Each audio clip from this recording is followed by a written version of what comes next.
Hi, I'm Tobias Carlisle. This is the Acquirers Podcast. My guest today is Corey Hoffstein of Newfound Research. I've known Corey for a few years, and I discovered him years ago reading some of the super smart research that he was putting out. The thing that really stands out about Corey is his risk-forward approach to investing. Everyone distrusts backtests, but Corey has elevated his distrust in it to an art form, or at least an investment philosophy. He's really taken to heart Richard Feynman's famous proclamation that the first principle is that you must not fool yourself, and you are the easiest person to fool. Or in other words, as Tony Montana said it in Scarface, don't get high on your own supply.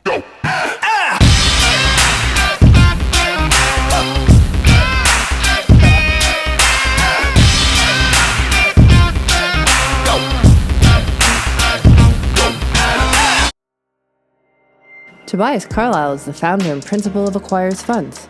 For regulatory reasons, he will not discuss any of the Acquirers Funds on this podcast. All opinions expressed by podcast participants are solely their own and do not reflect the opinions of Acquirers Funds or affiliates. For more information, visit acquirersfunds.com. So it takes an enormous number of backtests to get that kind of distrust of backtests. And so I want to know, how did you develop that distrust, and how do people fool themselves with backtests? Yeah, this is a rabbit hole. Well, first and foremost, thank you for having me. I'm really excited to be chatting with you. This is just a rabbit hole. You could just stop now, and if you want, I can go on for an hour. But this is one of those areas where I think people are very fooled by backtests because they seem very scientific. And I think unless you really have a deep history with backtests, they seem very deterministic. Like this was the process, this is the outcome, and it is trustworthy. And I think that I see that most often with the community I work with of financial advisors who might be looking at the newest smart beta product and trying to evaluate how it does and saying, oh, it did better than this other product that came out in the backtest, therefore it must be superior. And the way I often try to draw the connection for them to get a better understanding of a backtest is I say, look, you run Monte Carlo simulations for your clients all the time, right? When you do financial planning, imagine if you went to a client, ran a Monte Carlo simulation, and picked out the very best possible simulation for their financial plan, showed it to them and said, here's a back test of your financial plan. It seems sort of ludicrous, but in a way, that's a lot of what comes to market with back tests is this very, unfortunately, data mined, unsophisticated approach to bringing something to market. And it's taken as if it's some wonderfully deterministic scientific process, when in reality, there's all sorts of uncertainty around it. And I don't think that uncertainty is really appreciated by those who it's being presented to. We do a lot of back tests as well. And when the purpose of a back test, aside from sort of presenting it to somebody else, you're trying to learn something yourself. Which of these metrics is the better metric? And that's something that you've been critical of, in the sense that you'd rather not choose one single metric. You say, let's look at several different ones. And you've also said that rebalancing is something delicate, and there's something you have to be very careful when you're determining which rebalancing date. So can you just expand on that a little bit? Yeah. So the very sort of naive analogy I use when it comes to building a portfolio is there's ingredients and then there's a recipe. The ingredients are some of those sort of signals you talked about. Is it better to use price to book? Is it better to use enterprise value to EBITDA when trying to come up with value signals? And then there's the recipe, which is, well, how often do we look at these signals? How do we rank stocks? How do we weight stocks? And ultimately, it takes both the ingredients and the recipe to bake the final cake that we're ultimately going to serve. And both of them can have a tremendous impact. I think very often in the industry, we're very focused on what's the secret sauce, which tends to be the signals. But very often it is in the recipe that we determine how consistently we meet our objective. It's in the recipe where we add extra constraints into what we're doing to try to hedge our uncertainty. And a lot of that area of research goes very overlooked. I do want to go back to something you said, though, which is, we backtest to learn. And I think one of the things things that often goes overlooked with backtests is people look at a backtest as evidence of something. And I think, to me, if you're looking at a backtest as evidence, you've already sort of lost the battle. Ultimately, what you should be looking for with a backtest is, first, the evidence should come from the process. We should believe, for example, that buying cheap stocks should outperform expensive stocks, and we should have some sort of economic intuition as to why that is. And then what we should look for in a backtest when we evaluate it is not something that works all the time, but we want to see the warts. We want to see where it fails. And we want to make sure those periods of failure line up with our intuition. A value strategy should underperform in the dot-com bubble. If someone presents to you a value strategy that does well during the dot-com era, you really have to scratch your head and say, is this value, right? And I think a lot of that goes overlooked. People sort of design in the rear view, and they have these, I see it all the time, tactical strategies that are supposedly trend following and somehow magically get back in at the bottom of 2009. I'm sorry, you're not trend following if you got back in March 2009. All of the trends were negative. And so I think, a lot of what we should be doing with a backtest is not confirming. It's not confirming evidence. It is simply trying to look at different scenarios and see how a lot of these things play out. But to your point, you said there's a lot of these signals, a lot of the recipes. So much of that can affect a backtest. And again, I think it goes often overlooked. And to your point, rebalancing is one that I'm more than happy to talk about, can have a really dramatic impact. And that's one of those little tiny details that really goes overlooked. So that is one that I find that particularly interesting. And it's something that you may not be familiar with it if you haven't looked at a very large number of backtests and there are lots of different ways to deal with rebalancing. And this is something that I've learned from you, that you don't have to rebalance your entire portfolio on a quarterly or annual or half-yearly basis. A smarter approach might be to break the portfolio up into a number of sort of sub-portfolios and then rebalance each on a different date, but then each is still a quarterly or monthly or annual, whatever the rebalancing date is, but you're only rebalancing one fraction of the portfolio on that date. So do you want to talk about that a little bit? Yeah. And, this is something that came up for me because my background is being a quant. So all of our strategies are very systematic in nature, where we have very defined rebalance processes. I think this sort of nuance often gets hidden when you have a more discretionary manager who might be more opportunistic in their buying or selling. But when you have a very systematic process, what you can see is that the opportunities presented to the strategy is going to be very much driven by when does the strategy rebalance. So let's use just a very simple example. Let's pretend we have two value strategies, deep value strategies. They're trying to buy the junkiest stocks out there. And one of them rebalances at the end of the year every December and holds the stocks through the rest of the year. And the other one rebalances at the end of June. And I think when you think of that, even though they're identical strategies applying the same process, it's very easy to understand that, well, the opportunities that are available in the market in December might be considerably different than what you see in June, particularly the more concentrated your portfolio is. The more you're willing to hold just a few super deep stocks, deep value stocks, those few super deep value stocks can change dramatically in 6 months. And so you can end up with very materially different performance, even though both strategies are ultimately trying to achieve the same thing. So I actually just wrote a paper about this, and I tried to distill it to maybe the most naive example, which is just a static 60-40 portfolio. And what we tend to see with a lot of advisors is they rebalance their client portfolios once a year. And so what I wanted to show was, look, even something as simple and naive as a static 60-40 rebalanced once a year can be subject to this tremendous amount of timing luck, which is what I call it.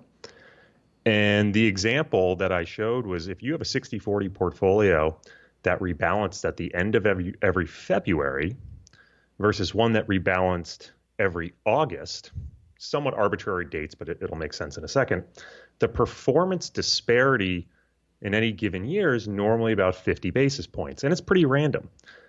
But if you looked at the 1 year performance disparity from March 2009 to March 2010, it was 700 basis points, which makes perfect sense when you think about it. It was a contrived example, but it was because the portfolio that rebalanced at the end of February almost perfectly market timed the bottom, rolling back into equities, versus the one that rebalanced in August was the furthest away from that 60-40 mix you could get. And so what you saw was by rebalancing right into equities near the bottom and having them rip back versus the delayed rebalance that took place 6 months later, you ultimately saw a really big difference in the performance that was materialized. And it's not something you expect to mean revert. It's not necessarily something you expect that August portfolio is going to recapture from the February portfolio at a later date.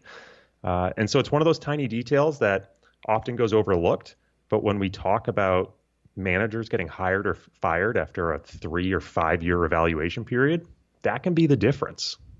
That's amazing. And it's something that we looked at, not rebalancing. This is we wrote quantitative value well before I had heard of that idea. But what we were conscious of that the January effect is a very well-known sort of equity. There's a little bump in January because I think the idea is that there's for value stocks particularly, there's some tax loss selling at the end in December to try to capture those short-term losses and then rebuy in January. And so they see a little bump. And if you assume that you've bought ahead of that, then or you capture that, then you do fairly well. You've also got the reporting, the annual reports come out a little bit later than that, but then you're sort of assuming that you're trading on that. So we tried to rebalance in June using the year-end data. So it was 6 months old. So it's a slightly different effect that it's capturing, but it is material when we looked at different rebalancing dates that we could have included. And one of them, if you're rebalancing on a quarterly basis, then you do capture that March. You're close to the bottom in that March rebalance, and that's a good one. You also captured the January rebalance date, so you do see some better performance. This is reasonably heady stuff, and I see it in your research papers. Very well thought out, very thoughtful sort of research papers. I'm sort of interested to know how you got to that point. How did you start out as an investor? What's your academic background? Yeah, I think with a lot of these things, there's a lot of nature and a lot of nurture, right? I sort of tripped and fell into finance, but my approach to finance has always been one that's been very risk-based. So instead of the pursuit of returns, I've always had this sort of view of how can I try to control my unintended bets? How can I try to control the things that are going to be the most damaging to my portfolio? Again, I think part of that's nurture. As embarrassing as this is to admit, my parents, their nickname for me when I was younger was Safety Boy. I was never the kid running around the pool. I always had my swimmies on, So I think just very naturally, I'm a risk-averse person, and I look for those areas where, well, what is the unintended bet I'm taking? How could this go wrong? From a nurture perspective, when I was in graduate school, I attended Carnegie Mellon's Masters of Science in Computational Finance. And it's a sort of a cross-disciplinary program, all about pricing complex derivatives. And as I was going through that program, I noticed this sort of repeat formulaic approach that we were taking, which was trying to identify a risk, trying to isolate it, extract it, package it into some derivative, and then price it and trade it away. And that the price you were paying was ultimately a transfer of that risk. And what it ultimately did was it sort of informed my view around finance, that everything we do in finance is not really about the pursuit of return. It's actually about the transfer of risk. Who's willing to bear it? And therefore they should earn a premium, or at least expect to earn a premium for bearing that risk, and who's trying to get rid of it and is therefore willing to earn a little less. And so I think for me, those two experiences, both sort of the nature side of it and the nurture side of it, led me down this path where, as you mentioned, I write a lot of very sort of maybe heady quantitative material, a little wonkish by nature, but a lot of it sort of circles the drain on these topics of, well, how do we think about managing risk? Can you do it with correlation? Can you do it with different types of payoffs, with these different style premia or trend following, different ways of designing a portfolio? What is sort of the opportunity timing aspect of it that we need to be aware of? And all those things have some interaction effects. They all sort of culminate to how much diversification you're trying to take advantage of in the portfolio. And then it's all about the trade-off of what do we have confidence in? Where do we think we have an edge and we want to bear risk versus what risks do we really think aren't worth bearing, and how should we think about diversifying those away? When you came to launch your firm, was that something that you thought would be it is rare to hear somebody risk first is an unusual approach. Most firms come out thinking that they've found some trick to the market, that there's something that others are missing. You guys, you risk first. That's the first thing that you see on your webpage, that your risk is is your focus.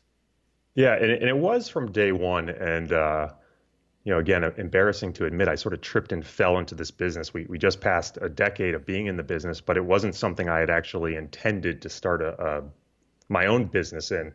What had really happened was when I was younger, when I was in undergrad, I was actually sort of doing an internship for my father's financial advisor a couple days a week. It was one of a couple internships I held at the time.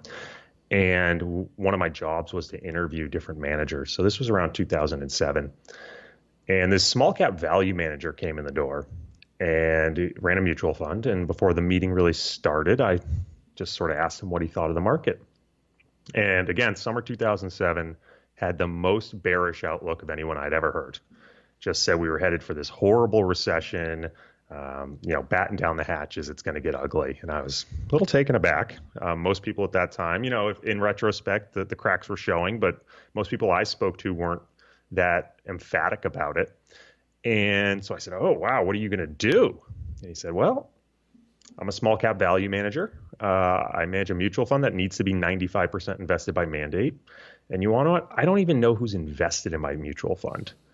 So what I'm going to do is just give the best small cap value exposure I can. And you want to know what? If it's not the right exposure, it really should be up to the financial advisor or the individual to determine whether they should be in the portfolio or not. And I said, okay, that kind of makes sense, right? He doesn't know who's invested. Who is he to say, hey, now's not the time for small cap if someone wants small cap, if that's what they're buying. So after the meeting, I go to my father's financial advisor and I sort of relay the conversation. I say, what are your thoughts? And he said, well, I think that's crazy. How am I supposed to know whether it's a good or bad time to be in small cap value? That's why I hire an expert. And I'm sitting there thinking to myself, like, you got two people pointing the finger at each other as to who is ultimately responsible for managing risk. And risk in this sense really being, managing that how much downside participation are you going to have? Who is ultimately responsible for saying, I lost the money and it's on my shoulders? And so I looked at my very paltry sum of life savings that I had invested in the market and said, all right, I got to figure out how I'm going to manage risk. And it's sort of ultimately evolved into this research endeavor. I didn't know it at the time, but a lot of what I was researching were different trend following techniques and designing trend following portfolios. And ultimately started Newfound Research because I was asked to license some of that research I had done to another firm. And so it really started as a research firm. But again, always about, at its very core, that aspect of how do I manage risk. Do you remember what the small cap manager was looking at, why he thought that the market was so toppy? I don't. I will tell you a funny story, though. I was once at a conference and I had told that story to someone else, the person who was supposed to introduce me at the conference, because I was supposed to speak. And I was planning on using that as my sort of introduction as to who I was. And this guy gets up as in sort of the intermission to prepare and talk, let me come up and talk. And he tells the story as if it happened to him. And I'm like, wait, hold on. This is my story. And this was my whole introduction that I was going to give about me. And he just totally stole my story. And I don't even think he realized he had stolen it.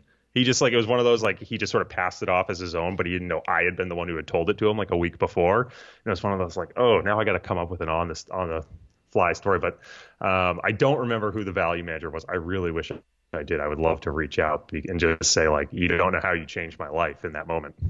It's one of those things that I'm a value guy, so I think about value a lot. And one thing that I've learned over the sort of 20 or so years that I've been looking at the market is that value is a terrible timing tool.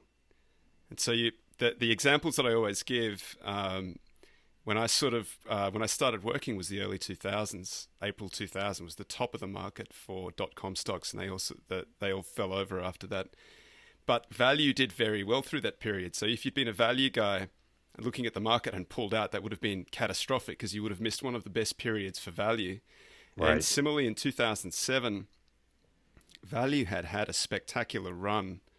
It had been sort of underperforming, and it did some catching up.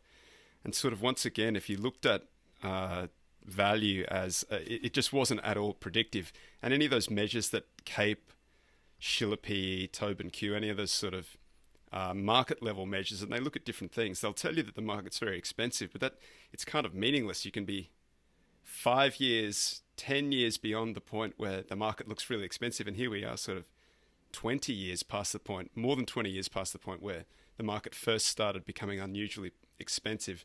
There have been some crashes, but we're up a lot over that period, and you could have done quite well. Does trend? Yeah. Do those other things give you a better insight? Does trend or momentum? Do you feel like there's any more in that? I think you bring up a couple really good points. The first is that I think it's very hard to look at a particular factor and say it's going to do something in a given market environment. Every market environment is different by definition. I think the null hypothesis we should generally hold is that the market is right. There's a lot of hyper competitive, very intelligent individuals that are involved in the markets. And if it were easy to make money, everyone would be rich. But the reality is we're all competing, making the market more efficient, which ultimately benefits everyone, right, to have more efficient, transparent prices. But at the end of the day, it does make it harder for any of those individual signals to have meaning. Does trend or momentum necessarily have more insight? I think one of the interesting things that you see with something like trend is that it has historically been a great predictor of short-term future returns, right? So if you have positive returns over the last, call it 6 to 12 months, you tend to get positive returns statistically over the next couple months. Similarly, if you see negative returns, you tend to get future negative returns. And so, some of it is, look, you can't have a bear market without continuous negative returns. It's very hard to sort of have that without it, especially a prolonged bear market. So there's a bit of intuitive sense there that you're going to see a negative trend. Doesn't necessarily mean trend following will be successful, right? You can get whipsawed along the way on the way down, depending on how the sort of the path dependent nature of it. But I do think what the evidence has suggested is that something like trend following can be a great confirmation to other signals. So if you think the market's overvalued, just timing on value alone really hasn't been very successful. But if you look at times when the market's overvalued and you start to see negative trends, well, then all of a sudden the signals become a lot more effective in combination historically, because you're not only getting a negative trend, but you might have a real catalyst for valuation contraction, that the market may lose its sort of enthusiasm for risk. It might sort of just, everyone might say, you want to know what? We don't have as rosy an outlook, or everyone just doesn't want to hold securities. And when everyone decides they want to sell, the reality is there's no sort of ever money on the sideline. Every stock that's sold is bought to entice someone to buy. You have to see a deflation in price, an increase in those valuation multiples, or a decrease in the valuation multiples to entice someone to ultimately buy in. And so you see that risk appetite decline, and that's when you get sort of the valuation reset. I think trend is a little bit like value over the last 10 years. It's been whipsawed a lot, and it doesn't really, whichever version of it you prefer, if you like the 200-day or you like a simple moving average or an exponential moving average, whatever you like to apply, any time that it's basically suggested that you hedge, that's been a bad time to do it for the last decade, roughly. So trend is a little bit, in my opinion, trend's a little bit like value. You sort of have to believe that at some stage it's going to start working again. And it does tend to. That's not unusual behavior for it to underperform the unhedged market right up to the point that the market tips over, and then it's that cascading behavior of the decline, of the drawdown, that sort of somehow the 200-day sort of plucks it out at that stage, and then you hopefully you miss the bulk of the decline. You might miss a little bit of the bounce too. Yeah, trend's a really interesting one. So I think when people talk about trend, a lot of what we focus on at Newfound is what we would call trend equity, which is applying different trend following models very specifically to equity markets. That's sort of our flagship offering. And so in that sense, what we're trying to sort of capture is, um, how can we participate as fully as possible with equity market upside, avoid those significant and prolonged drawdowns. But you do see it in sort of the multi-asset trend following stuff as well. That's really struggled over the last 4 or 5 years due to sort of even where it's caught trends in some markets, it's getting whipsaw in others. What I think is really interesting about trend, and the reason we really emphasize it as a style at the firm, is it's one of the very, very few trading strategies that has a positive skew, a convex payoff. So what we mean by that is where most trading strategies, going back to this sort of risk-based thinking, you are earning a premium because you're willing to bear risk, which means that you tend to harvest these sort of small alphas at the risk of a big negative left tail. And that's true for a lot of the economic premia. So when you buy stocks, you're sensitive to growth and inflation shocks. You're bearing the risk of uncertain future cash flows, and hopefully you're going to get a premium for bearing that risk. But when events like 2008 happen, you're bearing the downside. So what you tend to see is, the whole return distribution is shifted a little bit to the right. Your expected return is positive. But when you look at sort of the shape of the distribution, it's got a big sort of asymmetric left tail. That is true for almost every investment strategy out there, whether it's value investing, more esoteric stuff like carry. Most active approaches, there's sort of this negative skew that goes along with it, this concave payoff. You're harvesting a small alpha, and to use sort of an analogy, it's that picking up pennies in front of the steamroller. Trend following is the opposite, and it's a little weird. Trend following tends to have a lot of small losses along the way and then one big payoff. And so from that perspective, I think it can be really, really useful as a diversifier in the portfolio, right? Instead of just your traditional correlation-based diversification, it's sort of this payoff-based diversification that everything tends to have concave payoffs. This is a big convex payoff, and so you can get some diversification in that sense. But it doesn't mean it's not really frustrating to hold along the way. That when you say to someone, hey, 90% of the time, 80% of the time, we're going to be taking small losses and you're going to get whipsawed and you're not going to participate fully. And 9 out of 10 years, you're going to hate me as your manager. But in that 1 year or 2 years that there are big positive trends or big negative trends, that's where we really tend to shine historically. That's the sort of thing that I think sounds good on paper. But when it actually comes to building a portfolio and sticking with a portfolio and having a sustainable portfolio, can often be really, really tough for people to incorporate. That little bit of underperformance makes it feel like it isn't working to the point where it actually starts working. Exactly. And you need them in there, right, at that time. Exactly. And part of the problem is you just don't know when it's going to kick in, right? If it were wholly obvious when the end of the cycle is, I'd say, well, don't hold any trend following, right? Don't buy fire insurance until you know your house is going to burn down. The problem is it's normally an unexpected event, right? If everyone sort of knew, it's almost self-fulfilling. If everyone knew the market was going to sell off next year, everyone would try to exit before that. It would cause the market to sell off, blah, blah, blah. The reality is nobody knows when the next economic crisis is going to unfold. And I'll go so far as to say is there doesn't have to be one, as crazy as that sounds. I know everyone's sort of talking end of cycle, and I think there's all sorts of potential catalysts for an end of cycle. But there have been periods in markets where you can go 20, 30 years with benign to positive performance and without any really significant drawbacks. And in which case you're going to look back in 20 years and go, wow, I really wish I hadn't paid that insurance cost. Right. But you're not going to know till after. And I think that sort of thinking isn't prudent necessarily going forward, where you sort of like saying, well, I'm not going to, put fire insurance on my house because I don't think the house is going to burn down. Well, yeah, you might get lucky, but was that really better thinking? Was that really the right thing to do? Probably not.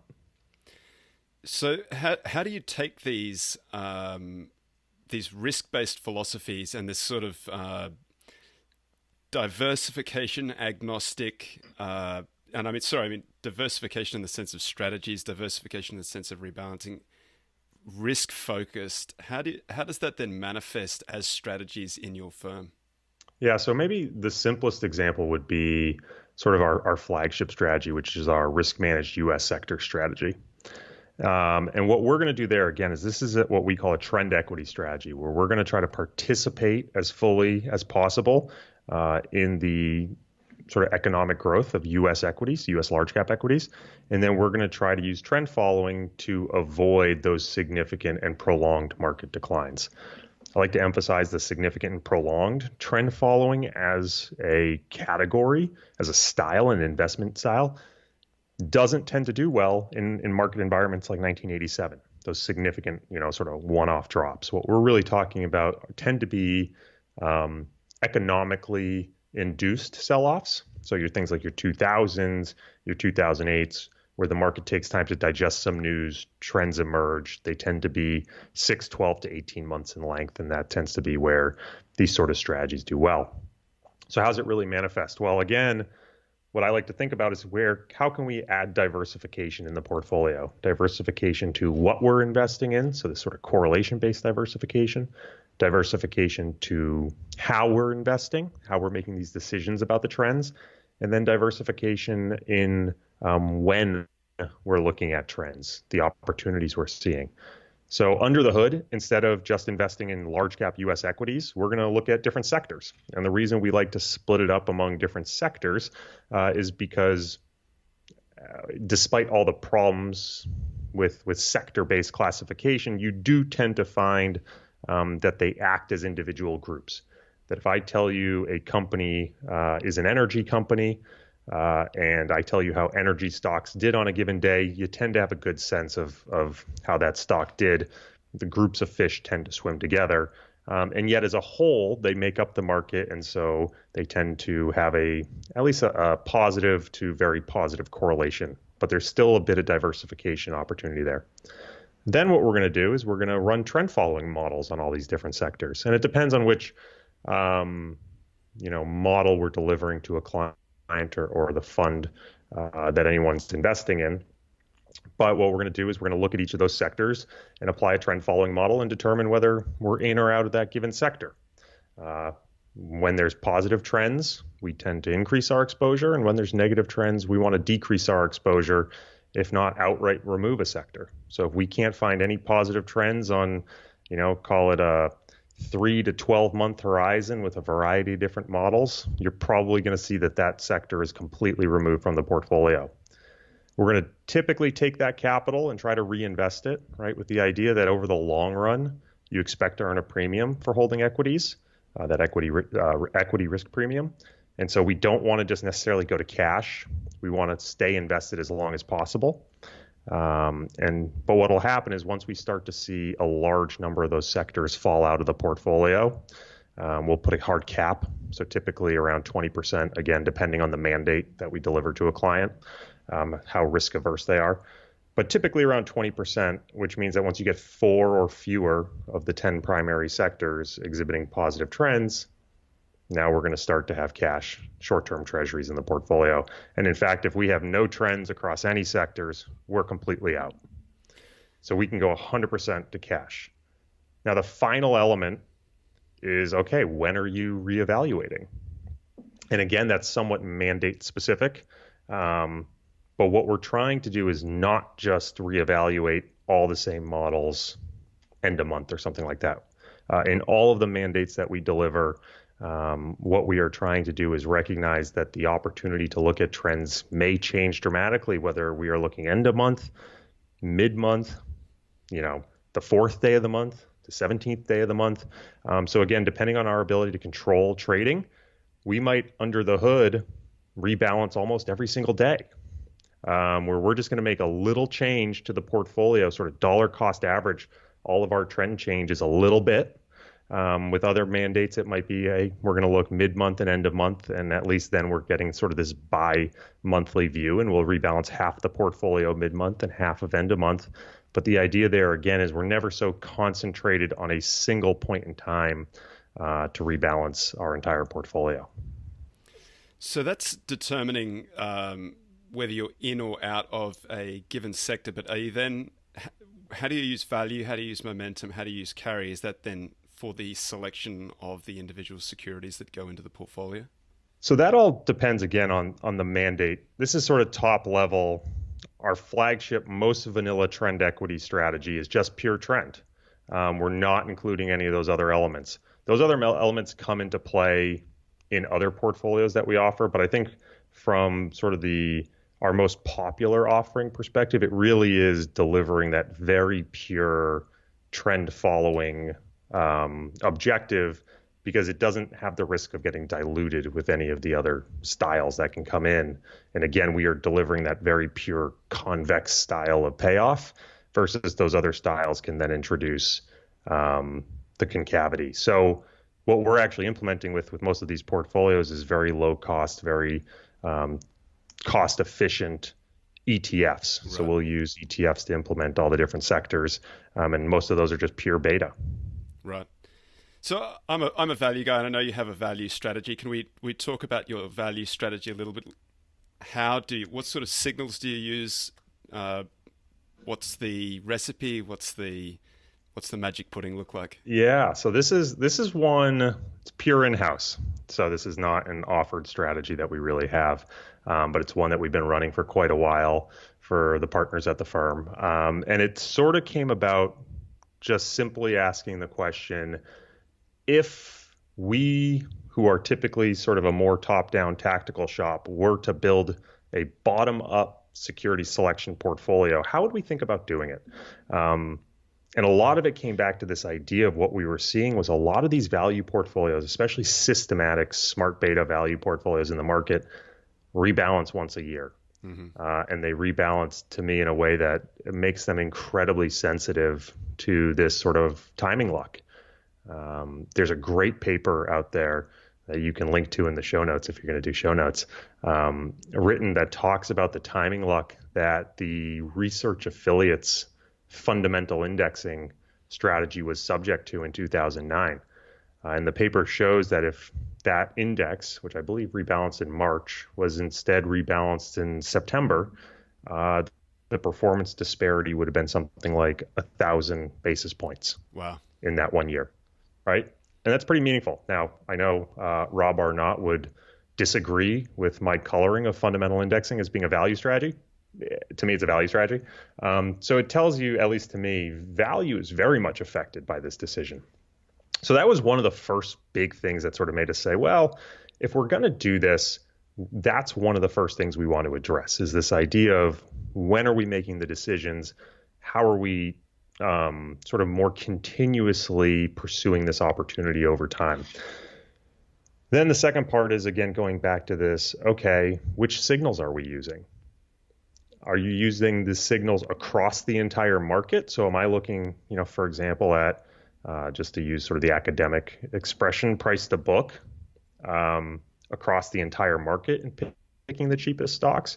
Or am I looking at, other models that I think might be better? Am I looking at within an industry? So I'm going to look at sort stocks by price to book within financials, and then I'm going to go look in energy and sort them by price to book. All of those are sort of, to me, again, open questions about which one works best. I think plenty of people at this point would say price to book probably isn't the best metric to use anymore. Fine, I can buy that. But do you look cross-market? Do you not? I think another open question was, does it make sense to be sector neutral in your implementation, or does it not?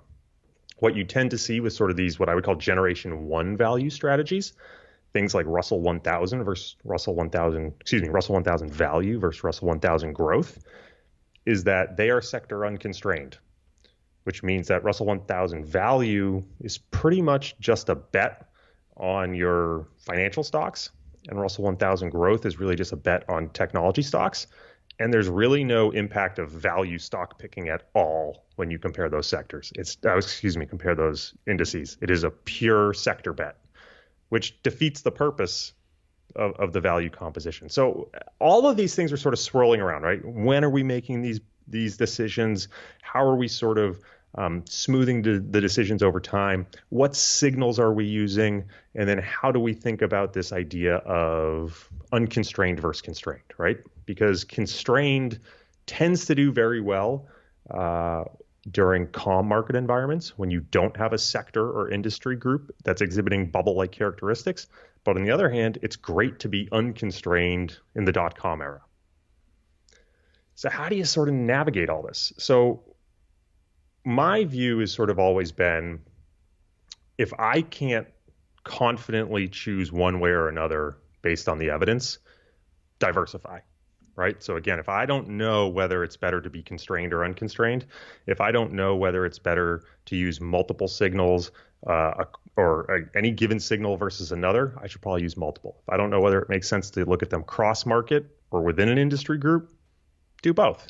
And so that's ultimately the way a lot of our sort of systematic value strategy works. So starting with the S&P 500, because that's going to be our universe, just as an example here, what we're going to do is we're going to rank stocks on a number of value factors.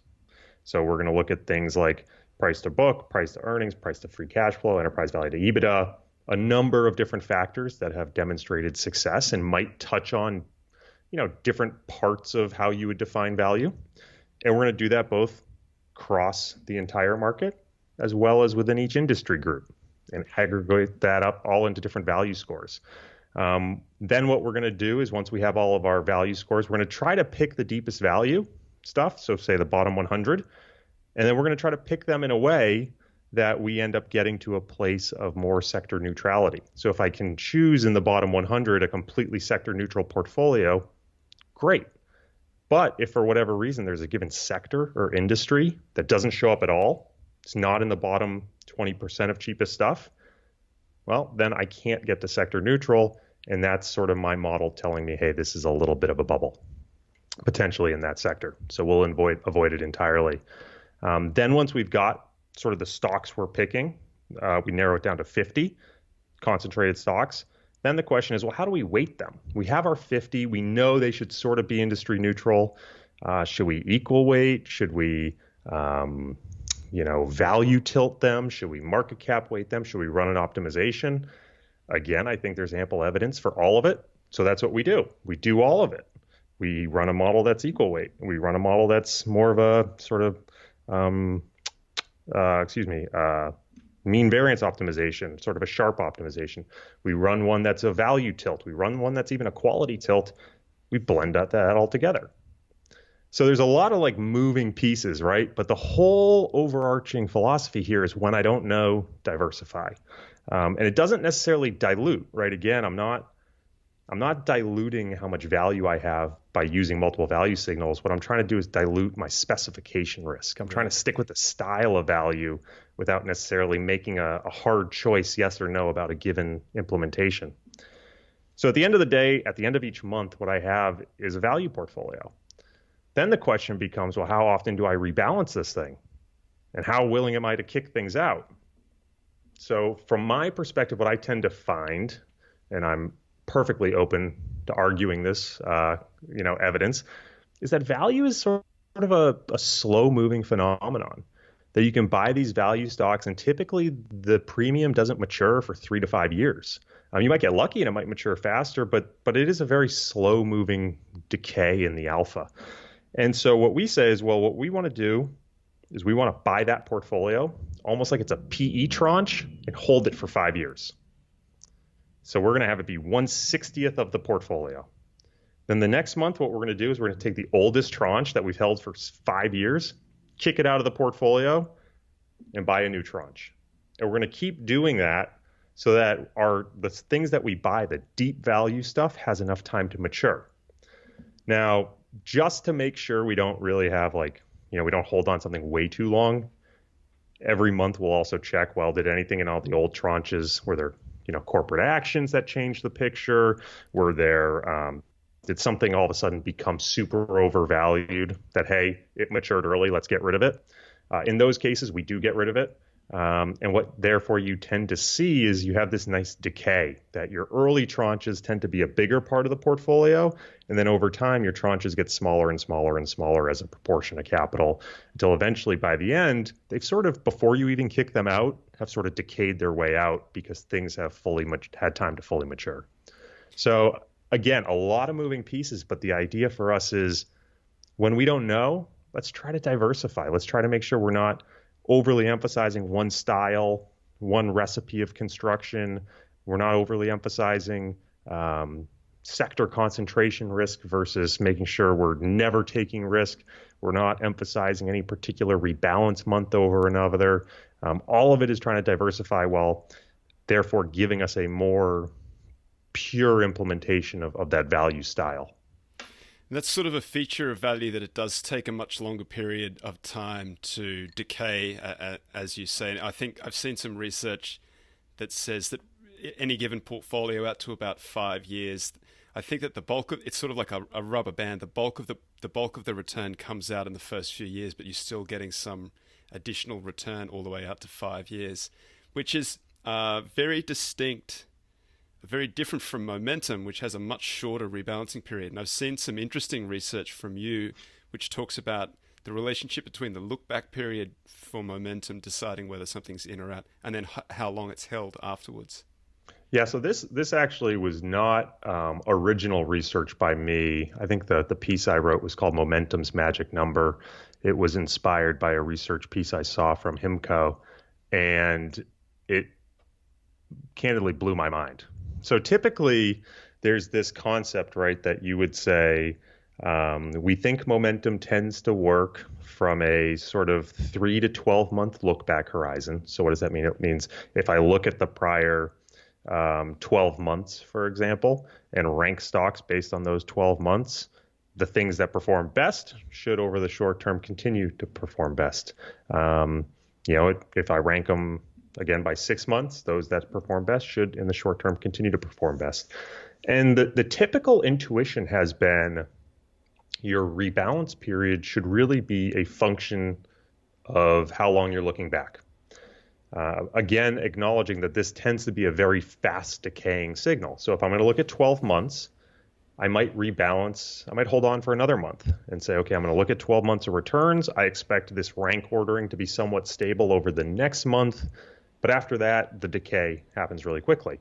You might then say, hey, 6 months, I can't hold on for another 12. I should only hold on for 2 weeks, sort of proportionately decreasing because I'm using less stable information. So I need to adapt more quickly.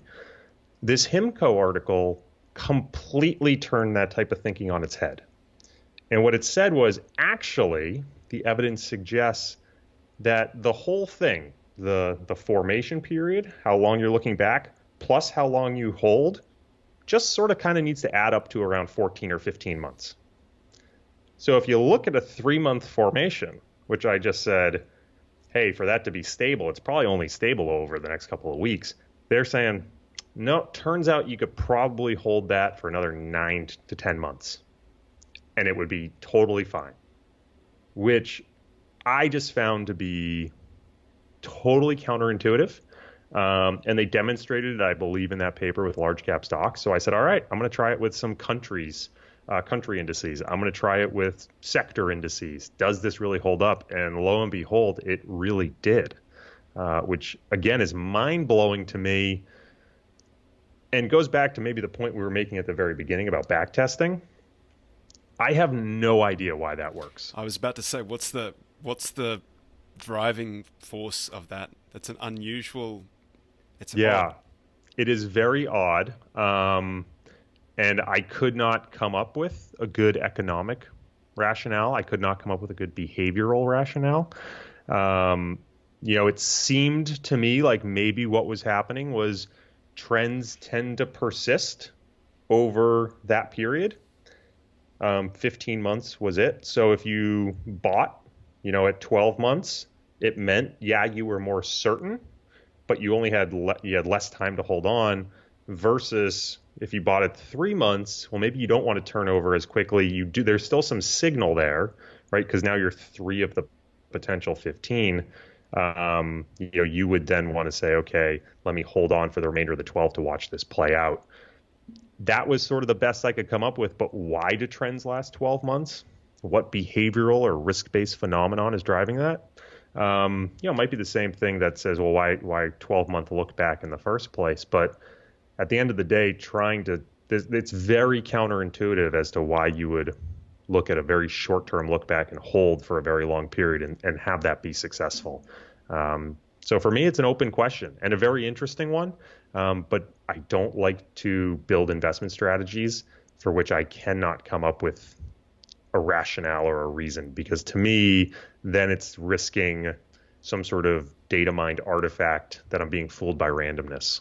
I was about to say it's a very Talebian, it's a very Nassim Taleb kind of approach to, and it's almost a philosophical question. Do you look at the empirical research to make your decisions, or do you sort of formulate the idea and then test that idea? I think whichever way you do it, you're always going to be finding something that you've got a risk of finding something that doesn't work anymore or never really worked. Yeah, I think it sounds wonderful and flowery and intuitive to say, hey, look, I want the economic rationale, right? Why would I invest in something without the economic rationale? But I think the counter to fooled by randomness is fooled by narrative, right? What if I discover an anomaly and then come up with a rationale as to why that anomaly works? I mean, am I just fooling myself into believing that narrative? If I come up with a narrative and then data mine the facts to fit that narrative, am I any better off necessarily? So I think it is one of these things as a quant. We always sort of try to say, hey, we're evidence-based.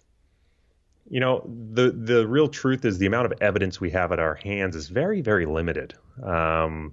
Financial markets, there's really just a few driving forces. We've only seen a few big regime shifts over the last 50 years. And arguably, some of those regime shifts make prior data totally worthless. I mean, is anything prior to World War II really relevant?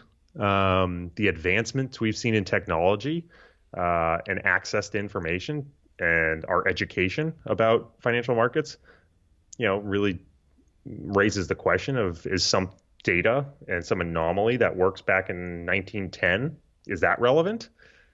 We tell ourselves yes, and we're looking for this robustness across countries and and geographies and asset classes and history. And I do think that is a good start, but I think it's always good to keep in the back of our mind, everyone's looking at the same data. Everyone's looking at the same anomalies. Yeah, that does help with the robustness conclusion. And hopefully there is some economic or behavioral or risk-based intuition to whatever we're trying to harvest. But at the end of the day, it is a limited data set that we keep going back to and trying to mine. And we do run the risk of, at a certain point, just data mining it to death. It's one of the metrics that I find most fascinating is the price to book, because that's been such a ubiquitous. It's the definition of value, the factor, and it's Fama and French have tracked it for a very long period of time. And the value investor in me says this is something that's probably going to mean revert. It's bound for some return. But then there's some very good research out there by our mutual friends O'Shaughnessy's have looked at book to value. They make a very compelling argument that the negative equity, the phenomenon of more companies having negative equity has changed the way that the metric analyzes companies. It's no longer really finding that value effect. Do you have any thoughts on that? Well, so I should caveat all this with, I am not a value investor at heart, despite my dabblings and my own personal money. This is, I think it is important to always connect these fundamental metrics back to what they're trying to extract and tell you about the company. But I do think there's a really interesting lesson here, and I wrote about this, I think it was last summer, in a piece called Factor Fimbulvinter, about this sort of corner we box ourselves into as quants, right? So you look at something like price to book, and you say, okay, there's 100 years plus of US evidence of price to book that gives us some sort of statistical significance that this is an anomaly, and therefore we believe it's going to continue. Even more so, we see that value as a concept works in other asset classes. So we like this idea, this sort of theoretical concept of value investing, buying cheap, selling expensive. We find that price to book works when you look in other countries. We find that price to book works when you compare country indices, right? So there's all this confirming evidence that price to book works. And the problem becomes it's going to be almost impossible to disconfirm it from a statistical perspective, right? So if I said to you, look, price to book has no more positive premium. You can buy cheap stuff, avoid the expensive stuff. All that's going to happen is you're going to have noise from here on out. There's going to be no positive premium. It would take a really, really long time. How long? Well, so it depends on how sort of your interpretation. So the piece that I wrote basically said, okay, we're going to use this sort of Bayesian updating. We're going to take all of our prior confidence, and then every year we're going to update our confidence as to whether we think it continues to work. And the way I did that was via simulation, right? Because what happens when a factor breaks is it's not that all of a sudden it stops working and you get negative results. When a factor breaks, you get random results. I think that's missed on a lot of people. You could have price to book be broken and you could go on a 10-year positive streak. Doesn't mean it's not just still broken, just through luck. And I think that's one of the things that makes it so hard to now disconfirm this stuff. So what I found was you get this distribution, right, of, okay, depending on how things play out, it could take, a couple of years or it could take 100 years, depending on how the luck unfolds. But the median amount of time, I think, for price to book that it took was around 60 to 70 years. That's crazy. Nobody's got time for that. Right. And all of us are. That's more than a career. Most of us will be dead. It's longer than a career. And you saw it. And this isn't like some theoretical thing. This is something you saw with small caps, right? That when the small cap premium was discovered, it has now taken 30 plus years to sort of statistically disconfirm it. And it's on the cusp. It's not even disconfirmed yet. People are arguing, is it real, is it not? But, a lot of people would still say it's real. There's plenty that wouldn't. But and with good reason. The narrative's pretty compelling. These are underfollowed stocks. Everybody's looking in a big universe. You can find these things that are undervalued. Well, it's not a valuation question, but they're just underfollowed. And as they get bigger, they'll attract more investment. And they have less analysts tracking them. There's lower liquidity, so there's lower competition for transparency. There's a liquidity premium potentially. There's a lot of great narrative around why small caps, there's more opportunity there, and why they might deserve a premium. I think you take that and you multiply it by 10 for value, right? I mean, the order of magnitude defending value, I think, is so much more severe than the narrative and evidence supporting small cap. So I think the problem is this is where quants sort of put themselves in a corner, which is we have ultimately too much evidence supporting price to book that I cannot disconfirm it from a quantitative perspective, that I now all of a sudden need to go back to a fundamental argument as to why it's broken, and a theoretical argument, which is fine, but it is this give and take. It's sort of the science and art coming together that makes this so difficult. So just to change pace a little bit, my favorite page from your deck is it's got some of the things that I've heard you say, some of the things I've seen you tweet out. I think you've got one of these pinned to the very top of your Twitter profile, and you're a great follow on Twitter. We'll get your details out in a moment. But no pain, no premium. Yeah. I just wrote a piece this week on no pain, no premium. I saw it. So this is one of those. It goes back to the old no pain, no gain. It's just a play on that. But at the end of the day, it goes back to this risk-based mindset we were talking about at the beginning, which is a lot of people are pursuing returns. And I think often forget that the null hypothesis is that expected return comes from bearing some sort of risk. And whenever you're evaluating a strategy, or a trade or anything, you should be asking, what is the risk that I'm bearing, or conceptually bearing, that someone else wants to get rid of this? I'm willing to buy it. Am I being paid enough for that risk if that risk occurs? And I think all too often we get caught up in the pursuit of return and the potential alpha something generates. But I think when you look at things through a risk-based lens, you really start to be able to build potentially better portfolios by looking at, okay, what risks am I insuring when I buy equities? What risks am I insuring when I buy bonds? Commodities, what risks am I insuring when I buy a carry strategy, when I do trend following? And how do these all interplay with each other to create a more consistent return profile? I do think it ultimately, like, to me, the biggest philosophical, the most interesting sort of philosophical aspect of the no pain, no premium mentality is that diversification taken to its extreme limit, there still has to be pain left over, right? If you diversify away all the pain, all you should expect to earn is the painless return, which is the risk-free rate. You know, your risk-free U.S. short-term government bonds, if you think U.S. government bonds are risk-free. Right? So there's some limits here, theoretical, philosophical limits as to how much pain you can ultimately get rid of. And as tough as it is to say, hey, I'm going to subject my portfolio to day-to-day volatility, and once in every while there's going to be some shocks, that is the pain that allows you to harvest the long-term return premium. And I think it's really important to keep that in the back of our minds. Oh, that's great. And that's the full hour. Corey, if Wonderful. Somebody wants to get in touch with you, or they want to read some of your research, follow you on Twitter, we'll have those details in the show notes, but do you want to just let everybody know now, Twitter handle, for example? Yeah, Twitter handle is C. Hoffstein, so first letter, last name. It's about 80% finance stuff, 20% coffee and working out and snowboarding and random family stuff.